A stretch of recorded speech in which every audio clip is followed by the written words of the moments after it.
mente tiene una capacidad como si te escanearan y vos se dan cuenta si vos estás hablando chamullo, te dicen así, ¿no? Chamullo.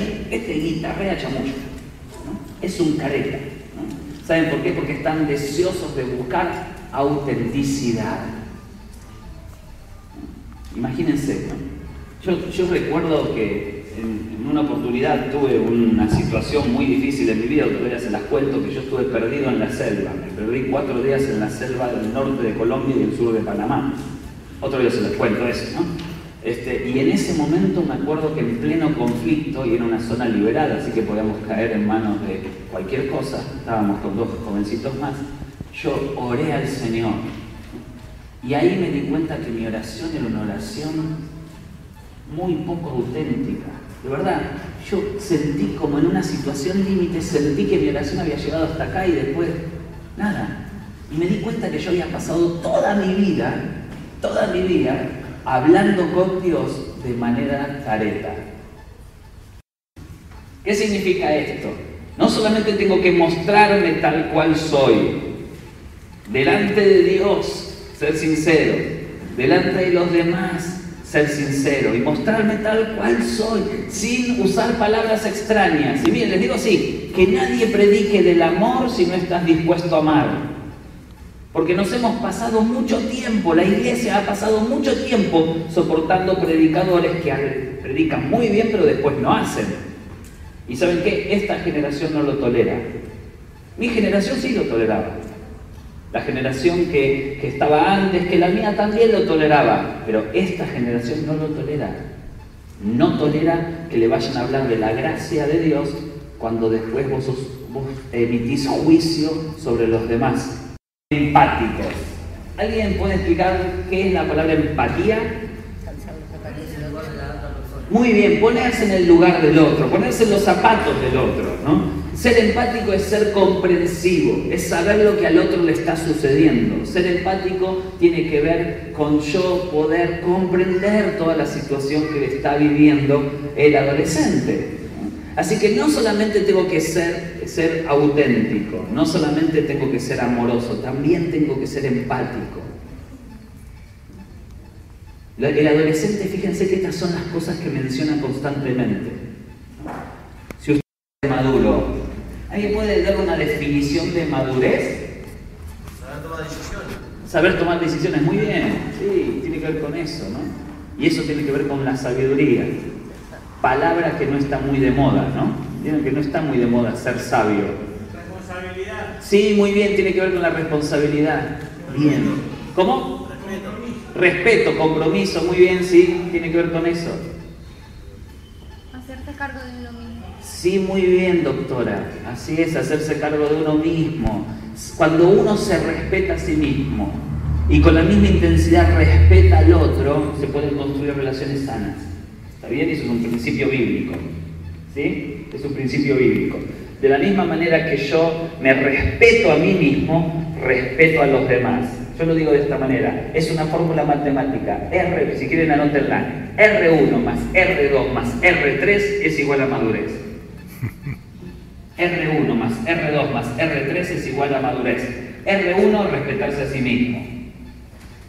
Y eso significa que entonces sé poner límites a los demás cuando los demás están pasando por un espacio que no les corresponde. ¿Sí?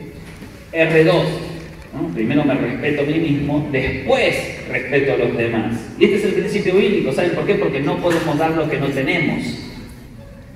Por eso nosotros amamos a nuestro prójimo como a nosotros mismos, porque si no, no podríamos conocer qué es el amor. Y por eso nosotros le pedimos a Dios en la oración del Padre Nuestro: perdona nuestras deudas, así como nosotros también hemos perdonado a nuestros deudores. Y por eso Dios le dice a Abraham: te bendeciré y serás de bendición. ¿Saben por qué? Porque hay una ley física y espiritual que dice: no puedo dar lo que no tengo.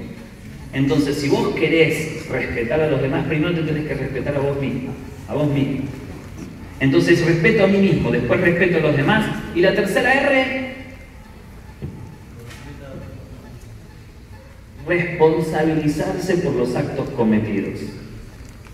Cuando yo me respeto a mí mismo, y con la misma intensidad respeto a los demás, y con la misma intensidad me responsabilizo por los actos cometidos, alcanzo madurez.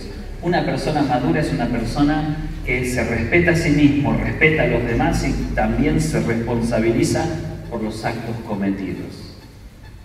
Fíjense, si solo existiera R1 en la fórmula, ¿alcanzaríamos madurez? No, estaríamos frente a una persona inmadura. Pero ¿qué característica tiene alguien que solo se respeta a sí mismo? Egoísta, egocéntrica, ¿no? Son sumamente sensibles. No les podés decir nada, ¿no? ¿Saben? En psicología llamamos narcisistas a estas personas, ¿no? Porque está basado en el mito de Narciso. Y saben que el narciso es una flor, una de las más lindas que existe. Pero si ustedes la ponen en un florero con otras flores, saben que el narciso absorbe los nutrientes de las demás flores. Las demás flores se secan y él está espléndido. Ojo a quién dejas entrar a tu florero.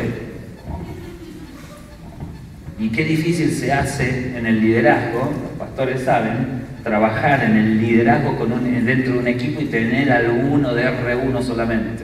¡Oh! Qué difícil se hace cuando tener algún narcisista, algún egocéntrico en medio de un trabajo en equipo, en la iglesia. Muy difícil. ¿Por qué? Porque no le podés decir las cosas, porque se enoja por cualquier cosa, porque siempre quiere hacer él o ella las cosas. Es sumamente difícil, ¿no? Tenemos que trabajar nuestro temperamento. A todos los narcisos o narcisas que nos acompañen en esta mañana, ¿no? Ya saben que el Señor los ama, seguro, ¿no? Y que son únicos también lo saben, ¿no? Y que son especiales también lo saben, lo tienen re clarito eso, ¿no? Pero hay que trabajar los aspectos que hacen que todo sea para mí, que podamos dar, que podamos reconocer el otro. ¿Está bien? Pero ¿qué pasaría si solamente R2 está presente? Si no está ni R1 ni R3, es decir, solamente personas que se responsabilizan por el otro, pero no se respetan a sí mismos ni tampoco se hacen cargo de sus actos. Son las personas dependientes emocionalmente. Si solamente está R2, alcanzamos inmadurez.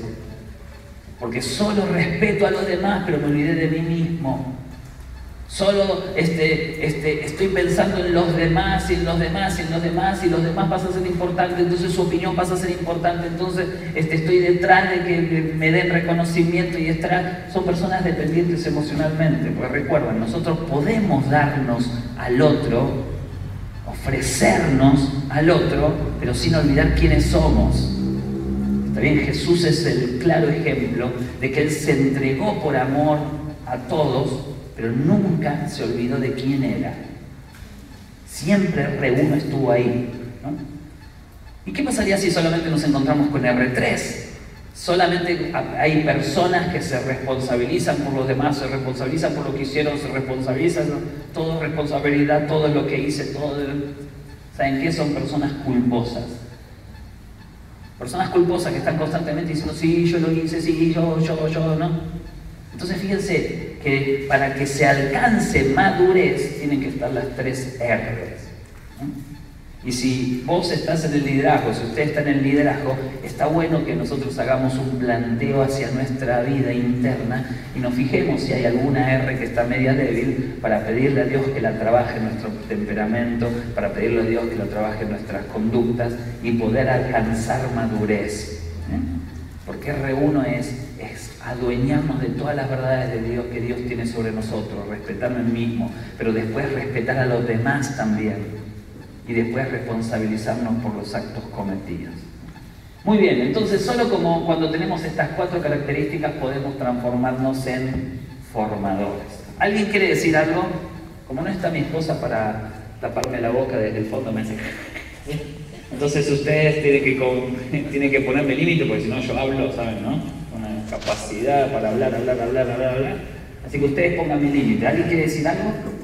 ¿Algo que no haya venido? Sí, hermano. ¿Por qué hay gente que está hace muchos años en las iglesias, en distintas iglesias, y siempre, con el correr de los años, parece que no van aprendiendo nada y siempre siguen siendo R1? O R2 o R3, ¿no? Lo que se escucha en el entorno no lo pueden asimilar, o ellos no lo quieren asimilar, o no lo quieren. La verdad que no tengo respuesta, porque debe haber respuesta por cuántas personas existen con esa característica. Hay algunos que se acomodaron a un tipo de evangelio que les permite hacer eso. ¿Está bien? Hay otros en realidad que son sumamente rígidos, que sus posturas no pueden ser cambiadas por nada. ¿Está bien? Hay otros que comprendieron mal lo que la Biblia dice. En algunos casos la responsabilidad es de nosotros que somos la iglesia. Saben que nosotros no vamos a la iglesia, ¿no? Nosotros somos la iglesia. ¿No? Es decir, y nosotros hacemos iglesia. En este momento estamos haciendo iglesia. Así que nosotros somos, cuando alguien dice a mí la iglesia no me gusta, no está hablando del espacio físico y material, está hablando de nosotros. ¿Está bien? A veces puede ser por culpa de uno o por tener un mal formador arriba. Por eso digo, a veces es la iglesia la que tiene que responder como formadora, ¿no? Fíjense, nosotros nos estamos hablando de estas 4 características diciendo, es indispensable si hoy quieres trabajar con adolescentes que las tenga. Y yo me pregunto, ¿por qué mi líder cuando yo fui adolescente no se preocupaba por estas 4 características? Porque las tendría que haber tenido igual. Hoy el adolescente nos obliga, por las circunstancias, nos obliga a ser formador. Pero la verdad que formador tendrían que haber sido siempre el liderazgo. Pero antes la iglesia, por ejemplo, en mi iglesia, que yo no es la iglesia que voy ahora, ¿no? Es una iglesia que yo iba cuando era chico, el pastor tenía un pensamiento muy humanista de la adolescencia. Y él decía, a los adolescentes hay que dejar que se vayan al mundo. Entonces no había grupo adolescente, no había culto adolescente, no había nada. Cuando vos llegabas a la adolescencia, te ibas al mundo. Y entonces él decía, después de haber estado en el mundo van a volver. No volvía nadie.